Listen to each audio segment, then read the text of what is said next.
Hi friends, ಎಲ್ಲರಿಗೂ ನಮಸ್ಕಾರ. ಬನ್ನಿ ಫ್ರೆಂಡ್ಸ್, ವಸುದೇವ ಕುಟುಂಬ ಸೀರಿಯಲಿನ ಇವತ್ತಿನ ಸಂಚಿಕೆಯಲ್ಲಿ ಏನಾಗ್ತಿದೆ ಅಂತ ನೋಡ್ಕೊಬರೋಣ. ಫ್ರೆಂಡ್ಸ್, ಮೊದಲಿಗೆ ಇಲ್ಲಿ ಗೀತಾ, ಸ್ವಾತಿ ಹಾಗೆ ಕುಮಾರ ಎಲ್ಲರೂ ಫಾಸ್ಟಾಗಿ ಊಟ ಮಾಡ್ತಿರ್ಬೇಕಾದ್ರೆ ಪದ್ಮ ಹೇಳ್ತಾ ಇರ್ತಾರೆ, ಯಾಕೆ ಕುಮಾರ ಈ ರೀತಿ ಫಾಸ್ಟಾಗಿ ಊಟ ಮಾಡ್ತಿದ್ದೀಯಾ? ನಿಧಾನಕ್ಕೆ ಊಟ ಮಾಡು, ಗಂಟ್ಲಲ್ಲಿ ಏನಾದರೂ ಅನ್ನ ಸಿಗಾಕೊಂಡ್ರೆ ಏನಾಗುತ್ತೆ ಗೊತ್ತಲ್ವಾ? ಗೀತಾ ನೀರು ಕೊಡಮ್ಮ ಅಂತ ಅಂದಾಗ, ಕುಡೀರಿ ಮಾವ ಕುಡೀರಿ, ನೀರು ಕುಡೀರಿ ಅಂತ ಕೊಡಿಸ್ತಾ ಇರ್ತಾಳೆ. ಅಷ್ಟಕ್ಕೂ ಏನು ಅರ್ಜೆಂಟು, ನಿಧಾನಕ್ಕೆ ಊಟ ಮಾಡು ಕುಮಾರ ಅಂತ ಅಂದಾಗ, ಏನು ಗೊತ್ತಾ ಅಮ್ಮ, ಅಂಗಡಿಲಿ ಸ್ವಲ್ಪ ಕೆಲಸ ಇದೆ, ಹೋಗ್ಬಿಟ್ಟು ಬರ್ತೀನಿ ಅಂತ ಅಂದಾಗ, ಇದೇನಿದು ಇಷ್ಟೊತ್ತಿನಲ್ಲಿ ಹೋಗ್ತೀಯಾ? ಹಗಲು ರಾತ್ರಿ ದುಡಿದ್ರೆ ನೀನು ಹೆಲ್ತ್ ಯಾವ ಥರ ಹಾಳಾಗುತ್ತೆ ಅಂತ ಗೊತ್ತಲ್ವ ಕುಮಾರ, ಹೋಗ್ಬೇಡ ಕಣಪ್ಪ ಅಂತ ಅಂದಾಗ, ಯಾವುದೋ ಒಂದು ಕಸ್ಟಮರ್ಗೆ ಬಟ್ಟೆ ಕೊಡಬೇಕಿತ್ತು, ಸೊ ಹಂಗಾಗಿ ಅರ್ಜೆಂಟ್ ಕೆಲಸ ಇದೆ, ಹೋಗ್ಬಿಟ್ಟು ಬರ್ತೀನಿ ಅತ್ತೆ ಅಂತ ಹೇಳ್ತಿರ್ಬೇಕಾದ್ರೆ, ಈ ಕಡೆ ಸ್ವಾತಿ ಹೇಳ್ತಾ ಇರ್ತಾಳೆ, ಒಬ್ಬರೇ ಹೋಗ್ಬಿಡಿ ಬಾವ, ಹಾಗಾದರೆ ಅಕ್ಕನ ಕರ್ಕೊಂಡೋಗಿ, ಏನಾದರೂ ಕೆಲಸ ಇದ್ದರೆ ಅಕ್ಕ ಹೆಲ್ಪ್ ಮಾಡೋಕ್ಕೆ ಬೇಕಾಗುತ್ತೆ ಅಂತ ಅಂದಾಗ, ಹ್ಞೂ ಅಮ್ಮ, ಊಟ ಮಾಡಿಕೊಂಡು ಆದಷ್ಟು ಬೇಗ ಹೋಗಿ ಬರ್ತೀವಿ ಅಂತ ಈ ಕಡೆ ಗೀತನೂ ಸಹ ಹೇಳ್ತಾ ಇರ್ತಾಳೆ. ಹಾಗೆ ಊಟ ಆದಮೇಲೆ ಕುಮಾರ, ಗೀತಾ ಬರ್ತೀವಮ್ಮ ಅಂತ ಹೇಳಿ ಹೋಗ್ತಿರ್ಬೇಕಾದ್ರೆ ಸ್ವಾತಿನೂ ಸಹ ಊಟ ಮಾಡಿ, ಅಮ್ಮ ನಾನು ಬರ್ತೀನಿ ಅಂತ ಅಂದಾಗ, ಹುಷಾರು ಕಣೆ ಅಂತ ಹೇಳಿ ಎಲ್ಲನೂ ಕಳಿಸ್ಬಿಟ್ಟು, ಅಲ್ಲ ಇವ್ರಿಗೋಸ್ಕರ ಪ್ರೀತಿಯಿಂದ ಇಷ್ಟೆಲ್ಲ ಅಡುಗೆ ಮಾಡಿದೆ, ಈ ಮಕ್ಕಳು ಹೊಟ್ಟೆ ತುಂಬ ಊಟ ಮಾಡಿದ್ರು ಇಲ್ವೋ ಒಂದು ಗೊತ್ತಿಲ್ವ ಅಂತ ಪದ್ಮ ತನ್ನ ಮನಸ್ಸಲ್ಲಿ ಯೋಚನೆ ಮಾಡ್ತಾ ಇರ್ತಾಳೆ. ಹಾಗೆ 3 ಜನ ಹೊರಗಡೆ ಬಂದಾಗ ಈ ಕಡೆ ಗೀತಾ ಹೇಳ್ತಾ ಇರ್ತಾಳೆ, ನೀನೇನು ಬೇಡ ಸ್ವಾತಿ, ನಾವಿಬ್ಬರು ಕೆಲಸ ಮಾಡ್ಕೊಂಡು ಬರ್ತೀವಿ, ನೀನು ಹೋಗು ಅಂತ ಅಂದಾಗ, ಯಾಕಕ್ಕ ಭಾವನ ಜೊತೆ ರೊಮ್ಯಾನ್ಸ್ ಮಾಡೋಕ್ಕ ಅಂತ ಅಂದಾಗ,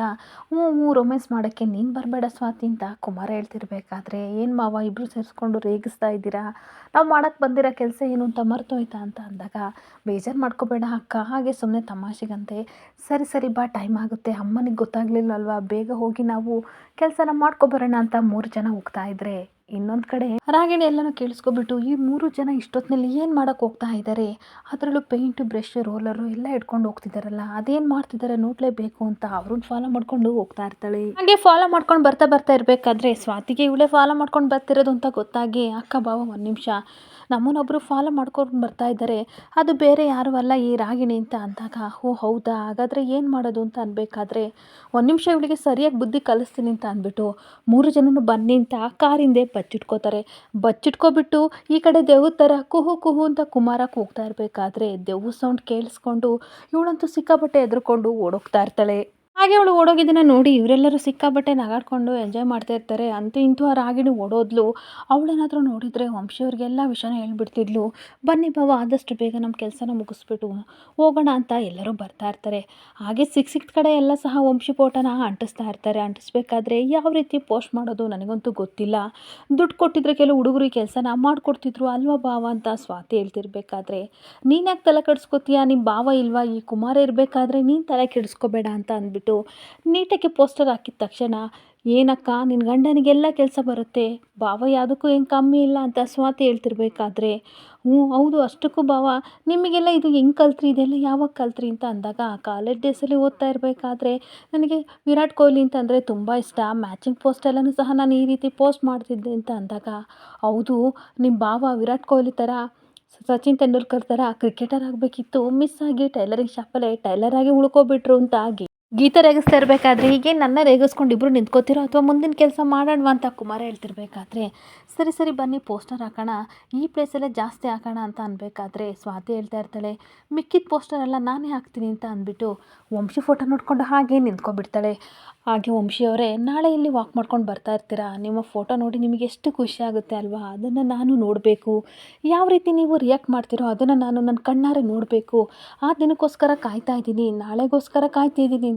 ಫೋಟೋ ನೋಡಿಕೊಂಡು ಖುಷಿ ಪಡ್ತಾ ಇರಬೇಕಾದ್ರೆ ಗೀತಾ ರೇಗಿಸ್ತಾ ಇರ್ತಾಳೆ, ಏನು ಫುಲ್ ಅವ್ವ ಅಲ್ಲ ಸ್ವಾತಿ, ಮನೇಲೂ ನಿನ್ನ ಗಂಡನ ಫೋಟೋ ನೋಡ್ತೀಯಾ, ಆಫೀಸಲ್ಲೂ ಜೊತೆಗಿರ್ತೀರಾ, ಹಾಗೆ ಇವಾಗ ಪೋಸ್ಟರ್ ಬೇರೆ ಡೀಪಾಗಿ ಸ್ಟಡಿ ಮಾಡ್ತಿದ್ಯಾ ಅಂತ ಅಂದಾಗ, ಆ ಥರ ಲವ್ ಗಿವು ಏನೂ ಇಲ್ಲ, ಬಾ ಅಕ್ಕ ಮುಂದಿನ ಕೆಲಸ ಮಾಡೋಣ ಅಂತ ನಗಾಡ್ಕೊಂಡು ಸ್ವಾತಿ ಪೋಸ್ಟರ್ನ ಪೇಸ್ಟ್ ಮಾಡೋಕ್ಕೆ ಹೋಗ್ತಾ ಇರ್ತಾಳೆ. ಹಾಗೆ ಪೋಸ್ಟರ್ ಎಲ್ಲ ಅಂಟಿಸಿ ಎಲ್ಲರೂ ಸಹ ಮನೆಗೆ ಹೋಗ್ತಾರೆ. ಬೆಳಗ್ಗೆ ಆದಾಗ ವಂಶಿ ವಾಕ್ ಮಾಡಿಕೊಂಡು ಅದೇ ರೋಡಲ್ಲಿ ಬರ್ತಿರ್ಬೇಕಾದ್ರೆ ವಾಕ್ ಮಾಡ್ತಿರೋ ಹುಡುಗರೆಲ್ಲರೂ ಸಹ, ಈ ಸರಿ ಅಲ್ವಾ ಅಲ್ಲಿ ಪೋಸ್ಟರ್ ಇರೋದು ಅಂತ ಅವನನ್ನು ನೋಡ್ಕೊಂಡು ಹೋಗ್ತಿರ್ಬೇಕಾದ್ರೆ, ಇದೇನಿದು ಎಲ್ಲ ನನ್ನನ್ನು ಜನಗಳು ವಿಚಿತ್ರವಾಗಿ ನೋಡ್ತಿದ್ದಾರಲ್ಲ, ನಾನು ಸರಿಯಾಗಿದ್ದೀನಲ್ವ ಅಂತ ಮತ್ತೆ ಮೊಬೈಲ್ನಲ್ಲಿ ತನ್ನ ಫೇಸ್ನ ನೋಡಿಕೊಂಡು ಹೋಗ್ತಾ ಇರ್ತಾನೆ. ಮತ್ತೆ ಕೆಲವರು ಅದೇ ರೀತಿ ಮಾತಾಡ್ಕೊಂಡು ಹೋಗ್ತಿರ್ಬೇಕಾದ್ರೆ ಯಾಕೋ ನನ್ನನ್ನು ನೋಡ್ಕೊಂಡು ಈ ರೀತಿ ಮಾತಾಡ್ತಿದ್ದೀರಲ್ಲ ಯಾಕೆ ಅಂತ ಅಂದಾಗ ಆ ಪೋಸ್ಟರ್ಲಿರೋದು ನೀವೇ ಅಲ್ವಾ ಸರ್, ಅದಕ್ಕೆ ನಾವು ಈ ರೀತಿ ಅಂದ್ವಿ ಅಂತ ಅಂದಾಗ ಯಾವ ಪೋಸ್ಟರ್ ಅಂತ ಹಿಂತಿರುಗಿ ನೋಡಿದರೆ ವಸುದೇವ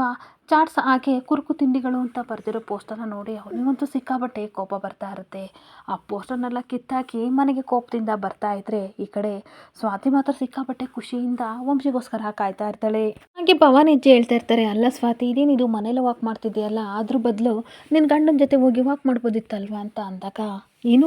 ವಾಕು ಗೀಕಲ್ಲ ನನಗೆ ಆಗಿ ಬರಲ್ಲ ಅಜ್ಜಿ, ಅಷ್ಟಕ್ಕೂ ನಿಮ್ಮಮ್ಮನ ಜೊತೆ ಏನಾದರೂ ನಾನು ಹೋಗಿದ್ರೆ ವಾಕ್ ಮಾಡೋಂಗಿರಲಿಲ್ಲ, ಜಾಗಿಂಗ್ ಮಾಡ್ಕೊಂಡು ಬರಬೇಕಿತ್ತು ಅಂತ ಅಂದಾಗ ಏನೋ ಗೊತ್ತಿಲ್ಲ ಇಷ್ಟೊತ್ತಿಗೆ ಬರಬೇಕಿತ್ತು, ವಂಶಿ ಇನ್ನೂ ಜಾಗಿಂಗ್ ಮುಗಿಸ್ಕೊಂಡು ಏನಕ್ಕೆ ಬಂದಿಲ್ಲ ಅಂತ ಅಂದಾಗ ಮೇ ಬಿ ಪೋಸ್ಟರ್ ನೋಡಿರ್ತಾರೆ ಅಜ್ಜಿ, ಅದನ್ನು ನೋಡಿ ಎಲ್ಲ ಜನಗಳು ಸಹ ಸೂಪರ್ ಅಂತ ಹೇಳಿರ್ತಾರೆ. ಹಾಗೆ ನಿಮ್ಮ ಆಟೋಗ್ರಾಫ್ ಕೊಡಿ ಸರ್ ಅಂತ ಕೇಳಿರ್ತಾರೆ, ಅದಕ್ಕೆ ಲೇಟ್ ಆಗಿರ್ಬೋದು ಬಹುಶಃ ಅಂತ ಅನ್ಬೇಕಾದ್ರೆ ಏನೋ ಗೊತ್ತಿಲ್ಲಮ್ಮ ಎಡ್ದ ಕಣ್ಣು ಒದರುತ್ತಾ ಇದೆ, ನೀನು ಹುಷಾರಾಗಿರು ಅಂತ ಅಂದಾಗ ನನಗೇನೂ ಆಗಿಲ್ಲ, ನಾನು ಹುಷಾರಾಗಿದ್ದೀನಿ, ನೋಡ್ತಾ ಇರಿ ನಿಮ್ಮ ಮೊಮ್ಮಗ ಎಷ್ಟು ಖುಷಿಯಾಗಿ ಬರ್ತಾರೆ ಅಂತ ಹೇಳ್ತಾ ಇರಬೇಕಾದ್ರೆ ಅಷ್ಟೊತ್ತಿಗೆ ವಂಶಿ ಸಿಕ್ಕಾಬಟ್ಟೆ ಕೋಪ ಮಾಡಿಕೊಂಡು ಸ್ವಾತಿ ಅಂತ ಕಿರ್ಚ್ಕೊಂಡು ಬರ್ತಾ ಇರ್ತಾನೆ. ಪೋಸ್ಟರ್ನ ಕೈಲಿಟ್ಕೊಂಡು ಏನೇ ಇದು ಅಂತ ಅಂದಾಗ ಪೋಸ್ಟರು ತುಂಬ ಚೆನ್ನಾಗಿದೆ ಅಲ್ವಾ ವಂಶಿಯವರೇ ಅಂತ ಅಂದಾಗ ಹ್ಞೂ ತುಂಬ ಚೆನ್ನಾಗಿದೆ, ನನ್ನ ಇಮೇಜ್ನೆಲ್ಲ ಹಾಳು ಮಾಡ್ದಲ್ಲೇ ಯಾರನ್ನು ಕೇಳಿದ್ದೀನಿ ಪೋಸ್ಟರ್ನ ಅಂಟಿಸ್ದೆ, ಅಷ್ಟಕ್ಕೆ ನನ್ನ ಇಮೇಜ್ ಎಲ್ಲಿವರೆಗೂ ಇತ್ತು ಅಂತ ನಿನಗೆ ಗೊತ್ತಾ, ಈ ಕುರುಕ್ಲು ತಿಂಡಿ ಅಂತೆ ಅದಂತೆ ಇದಂತೆ ಇದಕ್ಕೆ ನನ್ನ ಫೋಟೋ ಎಲ್ಲ ಯೂಸ್ ಮಾಡ್ಕೊಂಡಿದೆಯಲ್ಲ, ನಿನಗೆ ಬುದ್ಧಿ ಇಲ್ವಾ ಅಂತ ಬೈತಾ ಇರಬೇಕಾದ್ರೆ ಭವಾನಿ ಅಜ್ಜಿ ಕಿರ್ಚ್ಬೇಡ ಇಷ್ಟು ಸಲ ಹೇಳಿರೋದು ನಿಧಾನಕ್ಕೆ ಮಾತಾಡು ಅಂತ ಅಂದಾಗ ಸುಮ್ಮನಿರೋ ಭವಾನಿ ನೀನು ಕೊಟ್ಟಿರೋ ಸಲಹೆಯಿಂದ ಇವಳು ಇವತ್ತು ತಲೆ ಮೇಲೆ ಹತ್ಕೊಂಡು ಕೂತಿದ್ದಾಳೆ ಅಂತ ಬೈತಾ ಇರಬೇಕಾದ್ರೆ ಸ್ವಾತಿಗಂತೂ ಸಿಕ್ಕಾಬಟ್ಟೆ ಬೇಜಾರಾಗ್ತಾ ಇರುತ್ತೆ. ಹಾಗೆ ಮತ್ತೆ ನೀನು ಈ ರೀತಿ ಎಲ್ಲ ಮಾಡಿದ್ಯಾ ಅಂತ ಬೈತಿರ್ಬೇಕಾದ್ರೆ ಅದೇ ಸಮಯಕ್ಕೆ ರಾಗಿಣಿ ಕೇಳ್ಕೊಂಡು ನಗಾಡ್ತಿರ್ಬೇಕಾದ್ರೆ ರೂಮಿಗೆ ಬಾ ಅಂತ ಕೋಪ ಮಾಡಿಕೊಂಡು ವಂಶಿ ಹೋಗ್ತಾನೆ. ಹಾಗೆ ಭವಾನಿ ಅಜ್ಜಿ ಹೇಳ್ತಾ ಇರ್ತಾರೆ, ಇದನ್ನೆಲ್ಲ ಅವನು ಕೇಳ್ಕೊಂಡು ಮಾಡು ಅಂತ ನಿಂಗೆ ಎಷ್ಟು ಸಲ ಹೇಳಿದೆ, ಆದರೂ ನೀನು ನೋಡಿ ಯಾವ ರೀತಿ ಮಾಡಿದೆ ಅಂತ ಅನ್ಬೇಕಾದ್ರೆ ನನ್ನ ಗಂಡನೇ ಅಲ್ವಾ ಬೈದಿದ್ದು, ಪರವಾಗಿಲ್ಲ ಏನೋ ಒಂದು ಹೇಳಿ ನಾನು ಸಮಾಧಾನ ಮಾಡ್ತೀನಿ ಅಂತ ಅಜ್ಜಿಗೆ ಹೇಳ್ತಾ ಇರಬೇಕಾದ್ರೆ ಅಜ್ಜಿ ಏನೋ ಹುಷಾರಂತ ಹೇಳಿ ಹೋಗ್ತಾ ಇದ್ರೆ ರಾಗಿಣಿ ಮಾತ್ರ ಸಿಕ್ಕಾಬಟ್ಟೆ ಸ್ವಾತಿ ನೋಡ್ಕೊಂಡು ನಗಾಡ್ತಾ ಇರ್ತಾಳೆ. ಹಾಗೆ ಸ್ವಾತಿ ಹತ್ರ ಬಂದುಬಿಟ್ಟು ಏನು ಸ್ವಾತಿ ಇಷ್ಟು ಚೀಪ್ ಆಗಿಬಿಟ್ಟೆ, ವಂಶಿ ಫೋಟೋ ತೆಗಿತಿರೋದು ನೋಡಿ ನಾನೇನೋ ಬಾಲಿವುಡ್ಗೆ ಟಾಲಿವುಡ್ಗೆ ಅವ್ನು ಸೆಲೆಕ್ಟ್ ಆಗ್ಬೋದು ಅಂತ ಅಂದ್ಕೊಂಡ್ರೆ ಈ ಥರ ಚೀಪು ಕುರುಕ್ಲು ತಿಂಡಿ ಅದು ಇದು ಇಂಥದಕ್ಕೆ ಹೋಗಿ ಸೆಲೆಕ್ಟ್ ಮಾಡಿದೆಯಲ್ಲ ಅಂತ ಅಂದಾಗ ನಿನ್ನ ವಿಷಯದಲ್ಲಿ ಅದು ಚೀಪ್ ಇರ್ಬೋದು, ಆದರೆ ನನ್ನ ವಿಷಯದಲ್ಲಿ ಆ ರೀತಿ ಅಲ್ಲ, ಅವನು ನನ್ನ ಗಂಡ, ನಾನು ಯಾವ ರೀತಿ ಸಮಾಧಾನ ಮಾಡಬೇಕಂತ ತುಂಬ ಚೆನ್ನಾಗಿ ಗೊತ್ತು, ನಾನೊಂದು ಮುತ್ತು ಕೊಟ್ಟರೆ ಅವರು ಕರ್ಗೋಗ್ತಾರೆ, ಬೇರೆ ವಿಷಯದಲ್ಲಿ ಅವರು ಕೋಪ ಮಾಡ್ಬೋದು, ನನ್ನ ವಿಷಯದಲ್ಲಿ ಖಂಡಿತ ಕೋಪ ಮಾಡ್ಕೊಳ್ಳಲ್ಲ ಅಂತ ಹೇಳಿ ಹೋಗ್ತಾ ಇದ್ರೆ ಸಿಟ್ಟು ಮಾಡಿಕೊಂಡು ಹೋಗು ನಿನಗೆ ಆಗುತ್ತೆ ಮಾರಿ ಹಬ್ಬ, ನೀನು ಮುತ್ತು ಕೊಡ್ತೀಯೋ ಅಥವಾ ಅವನೇ ಕೋಪ ಮಾಡಿಕೊಂಡು ನಿನ್ನನ್ನು ಮನೆಯಿಂದ ಆಚೆ ಹಾಕ್ತಾನೋ ನೋಡೇ ಬಿಡೋಣ ಅಂತ ಮನಸ್ಸಲ್ಲಿ ಬೈಕೋತಾ ಇರ್ತಾಳೆ. ಹಾಗೆ ಅಂದ್ಕೊಂಡೆ ರೂಮಲ್ಲಿ ಸಿಕ್ಕಾಬಟ್ಟೆ ಕೋಪ ಮಾಡ್ಕೊಂಡು ವಂಶಿ ಕೂತಿರ್ಬೇಕಾದ್ರೆ ಸ್ವಾತಿ ಬರ್ತಾಳೆ, ಏನಪ್ಪ ಮಾಡೋದು,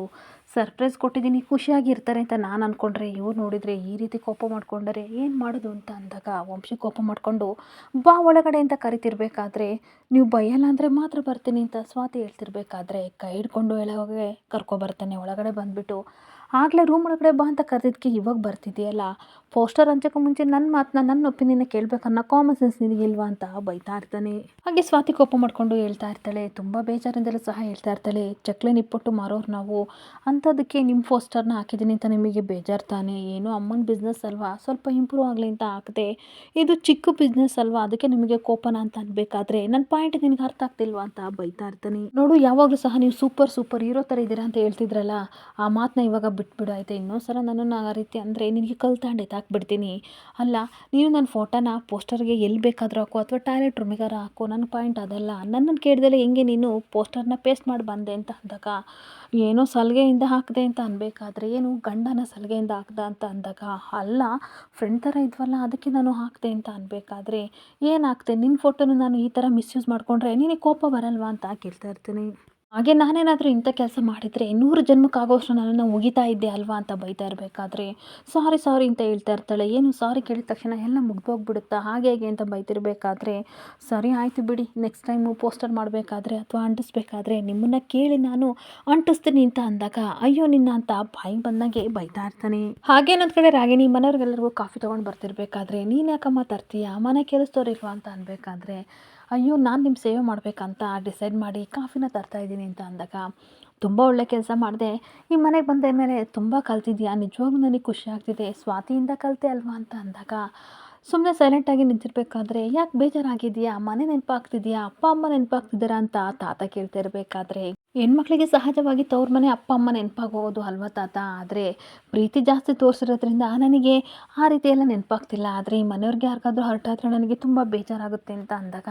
ಅಷ್ಟಕ್ಕೂ ಈ ಮನೇಲಿ ಯಾರೇ ನೋವಾಗಿದೆ ಅಂತ ತಾತ ಕೇಳ್ತಾ ಇರ್ತಾರೆ. ಹಾಗೆ ಬೇಕು ಬೇಕು ಅಂತ ರಾಗಿಣಿ ಹಾಕಿ ಮಾಡ್ತಾ ಇರ್ತಾಳೆ. ಅಲ್ಲ ಪಾಪ ವಂಶಿ ಫೋಟೋನ ವಿತೌಟ್ ಪರ್ಮಿಷನ್ ತೊಗೊಳ್ದಲೆ ಇರೋ ಬರೋ ಊರಿಗೆಲ್ಲವ ಇವಳು ಪೋಸ್ಟರ್ನ ಹಂಚಿದ್ದಳಲ್ಲ, ಈ ಕಡೆ ವಂಶಿಗೆ ಎಷ್ಟು ಬೇಜಾರಾಗ್ತಿದೆ ಅಲ್ವಾ ತಾತ ಅಂತ ಅಂದಾಗ, ಅದಕ್ಕೆ ಯಾಕೆ ನೀನು ತಲೆ ಕೆಡಿಸ್ಕೊತಿದ್ಯಾ, ತಪ್ಪು ಮಾಡಿರೋದು ಸ್ವಾತಿ, ಸಾರಿ ಕೇಳ್ತಾಳೆ ಬಿಡು, ವಂಶಿ ಸರಿ ಹೋಗ್ತಾನೆ ಅಂತ ಅಂದಾಗ, ಏನು ಮಾವ ಈ ರೀತಿ ಹೇಳ್ತಿದ್ದೀರಾ, ಎಲ್ಲದಕ್ಕೂ ಸ್ವಾತಿನ ವಹಿಸ್ಕೊಂಡು ಬರ್ತಿದ್ದೀರಾ, ಹಾಗಾದರೆ ಏನು ಮಾಡಿದ್ರು ಸ್ವಾತಿದು ಸರಿನಾ ಅಂತ ದುರ್ಗಾ ಕೇಳ್ತಾ ಇರ್ತಾಳೆ. ಹಾಗೆ ಅಲ್ಲಮ್ಮವ ಈಗಲೂ ಸಹ ಅವಳು ಮಾಡಿದ್ದೆ ಸರಿ ಅಂತ ಹೇಳ್ತಿದ್ದಾರಲ್ಲ, ನಮ್ಮ ವಂಶಿ ಎಂಥ ಬಿಸ್ನೆಸ್ ಮ್ಯಾನು, ಎಂಥ ಬಿಸ್ನೆಸ್ ಐಕಾನು ಅಂತವನು ಚಕ್ಲಿ ನಿಪ್ಪಟ್ಟು ಮಾಡೋ ರೀತಿ ಫೋಸ್ ಕೊಟ್ಕೊಂಡು ನಿಂತಿರೋದನ್ನು ನೋಡಿ ಎಲ್ಲರೂ ಆಡ್ಕೊಳಲ್ವಾ, ಅವ್ನ ಸ್ಟೇಟಸ್ ಏನು ಹಾಳಾಗಬಾರ್ದು ಅಂತ ಇಲ್ಲ ಸಲ್ಲದನ್ನೆಲ್ಲ ತಾತನ ತಲೆಗೆ ದುರ್ಗ ತುಂಬ್ತಾ ಇರ್ತಾಳೆ. ಹಾಗೆ ಅಲ್ಲ ತಾತ, ಕಂಪ್ನಿಗೆ ಇನ್ವೆಸ್ಟ್ ಮಾಡಿರೋ ಇನ್ವೆಸ್ಟಿಗೇಟರ್ ಏನಾದರೂ ಈ ಫೋಟೋನ ನೋಡಿದರೆ ಗ್ಯಾರಂಟಿ ದುಡ್ಡನ್ನ ವಾಪಸ್ ತಗೋತಾರೆ, ಕಂಪನಿಗೆ ಎಷ್ಟು ಲಾಸ್ ಆಗುತ್ತೆ, ಈ ಕಂಪನಿ ಕಟ್ಟಕ್ಕೆ ಅವನೆಷ್ಟು ಕಷ್ಟಪಟ್ಟಿದ್ದಾನೆ ಅಂತ ನಿಮಗೂ ಗೊತ್ತಲ್ವಾ ಅಂತ ಅಜ್ಜಿ ತಾತನ ಹತ್ರ ಚಾಡಿ ಹೇಳ್ತಾ ಇರ್ತಾಳೆ. ಹಾಗೆ ಮತ್ತೆ ದುರ್ಗಾ ಹೇಳ್ತಾ ಇರ್ತಾಳೆ, ಅಷ್ಟೇ ಅಲ್ಲ ಈ ಪೋಸ್ಟರ್ನ ನೋಡಿ ಕಂಪ್ನಿ ಇರೋರೆಲ್ಲರೂ ಸಹ ಏನೋ ಕಂಪನಿ ಸಾಲದಲ್ಲಿದೆ ಅಂತ ಅನ್ಕೊಬಿಟ್ಟು ಕೈ ಕೊಟ್ಟು ಹೋಗ್ತಾರೆ, ನಿನ್ಮೇಲೆ ಅಷ್ಟೇ ಕಂಪ್ನಿ ಗೋವಿಂದ ಅಂತ ಹೇಳ್ತಿರ್ಬೇಕಾದ್ರೆ ತಾತನಿಗೆ ಸಿಕ್ಕಾಪಟ್ಟೆ ಶಾಕ್ ಆಗ್ತಾ ಇರುತ್ತೆ. ಈ ತಾತ ಹೌದು ನೀನು ಹೇಳ್ತಾ ಇರೋದು ಕರೆಕ್ಟ್ ಆಗಿದೆ ದುರ್ಗಾ, ಇದ್ರ ಬಗ್ಗೆ ನಾನು ಯೋಚನೆ ಮಾಡಿಲ್ಲ ಅಂತ ಅಂದಾಗ, ನೋಡಿ ಸ್ವಾತಿ ಏನೇ ಮಾಡಿದ್ರು ನಾನೇ ಮಾಡಿದ್ದು ಸರಿ ಅಂತ ಅಂದ್ಕೊಂಡು ನಮಗೆ ಬುದ್ಧಿ ಹೇಳಕ್ಕೆ ಬರ್ತಾಳೆ, ಸ್ವಲ್ಪ ಯೋಚನೆ ಮಾಡಿ ಇಲ್ಲ ಅಂತಂದರೆ ನಾವೆಲ್ಲ ಮುಳುಗೋಗ್ತೀವಿ ಅಂತ ಅಂದಾಗ, ಸರಿ ಸರಿ ದುರ್ಗಾ, ಹುಡುಗಾಟಿಕೆ ಬುದ್ಧಿ ಅಂತ ನಾನು ಇಷ್ಟು ದಿನ ಸುಮ್ಮನೆ ಇದ್ದೆ, ಇನ್ಮೇಲೆ ನಾನೇ ಅವಳ ಹತ್ರ ಮಾತಾಡ್ತೀನಿ, ಬುದ್ಧಿ ಹೇಳ್ತೀನಿ ಅಂತ ಅಜ್ಜಿ ತಾತ ಸ್ವಾತಿ ರೂಮಿಗೆ ಹೋಗ್ತಾ ಇರ್ತಾರೆ. ಹಾಗೆ ಒಂದು ಕಡೆ ದುರ್ಗಾ ಸಿಕ್ಕಾಪಟ್ಟೆ ಖುಷಿ ಪಟ್ಬಿಟ್ಟು, ಅಯ್ಯೋ ನನ್ನ ಸೊಸೆ ಮುದ್ದು ಎಂಥ ಐಡಿಯಾ ಉಪಯೋಗಿಸ್ದೆ, ಎಂಥ ಬಾಂಬ್ನ ಹಾಕಿದೆ ಗೊತ್ತಾ, ಈಗ ನೋಡು ಬೆಂಕಿ ಥರ ತಗದಾಗ ಅಂತ ಕತ್ಕೊಂಡು ಎಲ್ಲರ ಮನಸ್ಸಲ್ಲೂ ಉರಿಯುತ್ತೆ ಅಂತ ಅಂದಾಗ, ನೋಡ್ತಾ ಇರಿ ಅತ್ತೆ, ಇನ್ನೊಂದ್ಸಲ ಈ ಥರ ಆಪರ್ಚುನಿಟಿ ಸಿಗಲಿ ಮನೆಯಿಂದಲೇ ಅವಳನ್ನ ಆಚೆ ಹಾಕ್ತೀನಿ ಅಂತ ಮಾತಾಡ್ಕೊಂಡು ನಗಾಡ್ತಾ ಇರ್ತಾರೆ. ಇನ್ನೊಂದು ಕಡೆ ಸ್ವಾತಿ ಪೋಸ್ಟರ್ನ ಹಿಡ್ಕೊಬಿಟ್ಟು, ಅಪ್ಪ ಅಪ್ಪ ಎಂಥ ಮಗನೋ ನನಗಂತೂ ಗೊತ್ತಿಲ್ಲ, ಇವ್ರು ಯಾವ ಸೀಮೆ ಗಂಡಸು, ಏನು ಮಾತಾಡೋಕ್ಕೂ ಬಿಡಲ್ಲ, ಏನು ಮಾಡೋಕ್ಕೂ ಬಿಡಲ್ಲ, ಎಷ್ಟೆಲ್ಲ ಹೋಗಿದ್ರು ಅಂತ ಮಾತಾಡ್ಕೊಂಡು ಹೋಗ್ತಿರ್ಬೇಕಾದ್ರೆ, ಅಜ್ಜಿ ನಿನ್ನ ಗಂಡನ ಸಮಾಧಾನ ಮಾಡ್ದ ಅಂತ ಅಂದಾಗ, ಏನಜ್ಜಿ ನಿಮ್ಮ ಮೊಮ್ಮಗನ ಸಮಾಧಾನ ಮಾಡೋಕ್ಕಾಗುತ್ತಾ, ಯಾರ ಕೈಲೂ ಸಮಾಧಾನ ಮಾಡೋಕ್ಕಾಗಲ್ಲ, ಬೈದರು ಬೈದರು ಬೈದರು, ನನ್ನ ಕಿವಿಲಿ ರಕ್ತ ಬರೋದು ಒಂದೇ ಬಾಕಿ, ನಮ್ಮ ಅಪ್ಪ ಅಮ್ಮನೂ ಸಹ ಬೈದಿಲ್ಲ ಗೊತ್ತಾ ಅಂತ ಹೇಳ್ತಿರ್ಬೇಕಾದ್ರೆ, ಅಷ್ಟೊತ್ತಿಗೆ ರಾಗಿಣಿ, ವಾವ್ ಸ್ವಾತಿ, ಗಂಡ ಕುಟ್ಟು ಅಷ್ಟೆಲ್ಲ ಬೈಸ್ಕೊಂಡ, ವಂಶ ಜೊತೆ ಮಾತ್ರ ಅಲ್ಲ ಅತ್ತೆ ಮಾವನ ಕುಟ್ಟು ಸಹ ಬೈಸ್ಕೊತೀಯ, ಅಜ್ಜಿ ತಾತನ ಕುಟ್ಟು ಬೈಸ್ಕೊತೀಯ ಅಂತ ಅಂದಾಗ, ಭವಾನಿ ಅಜ್ಜಿ ನಾನೇನಕ್ಕೆ ಬೈಲಿ ಅಂತ ಅಂದಾಗ, ಆಗಲೇ ನಾನು ಅತ್ತೆ ಹೇಳಿದಕ್ಕೆ ಸರಿ ಬೈತೀನಿ ಅಂತ ಹೋದ್ರಿ ಅಂತ ಅಂದಾಗ, ನಿಮ್ಮ ಅಭಿಪ್ರಾಯ ಏನಿರ್ಬೋದು ಅಂತ ಕೇಳ್ಕೊಳಕ್ಕೆ ನಾನು ಈ ರೀತಿ ಅಂದೆ ಅಷ್ಟೇ ಅಂತ ಅಜ್ಜಿ ಹೇಳ್ತಾ ಇರ್ತಾರೆ. ಏನಜ್ಜಿ ಈ ಥರ ಹೇಳ್ತಿದ್ದೀರಾ ಅಂತ ಅಂದಾಗ, ಹೌದು ಸ್ವಾತಿ ಮಾಡಿದ್ದು ಕರೆಕ್ಟ್ ಆಗಿದೆ, ಅವಳ ಗಂಡನ ಪೋಸ್ಟರ್ ತಾನೇ ಅವಳೆಲ್ಲ ಕಡೆ ಅಂಟಿಸಿದ್ದು, ಅಂಟಿಸ್ತಲೆ ಬಿಡು ಅಂತ ಅಂದಾಗ, ಹೌದು ಅಜ್ಜಿ ನನ್ನ ಗಂಡದ ತಾನೇ ಅಂಟಿಸಿದ್ದು, ಇನ್ಮೇಲೆ ಇಡೀ ಬೆಂಗಳೂರಿಗೆ ಹಿಂದೆ ಜಾಸ್ತಿ ಪೋಸ್ಟರ್ನ ಮಾಡಿಕೊಂಡು ಅಂಟಿಸ್ತೀನಿ ಅಂತ ಹೇಳ್ತಿರ್ಬೇಕಾದ್ರೆ, ಸಡನ್ನಾಗಿ ವಂಶಿ ಬರ್ತಾನೆ. ವಂಶಿನ ನೋಡಿ ಶಾಕ್ ಆಗಿ ಸ್ವಾತಿ ನಿಂತ್ಕೊಂಡ್ರೆ ರಾಗಿಣಿ ಒಳಗೆ ನಗಾಡ್ತಾ ಇರ್ತಾಳೆ. ಇಲ್ಲಿಗೆ ಸಂಚಿಕೆ ಎಂಡ್ ಆಗ್ತಿದೆ. Thank you for the watching friends.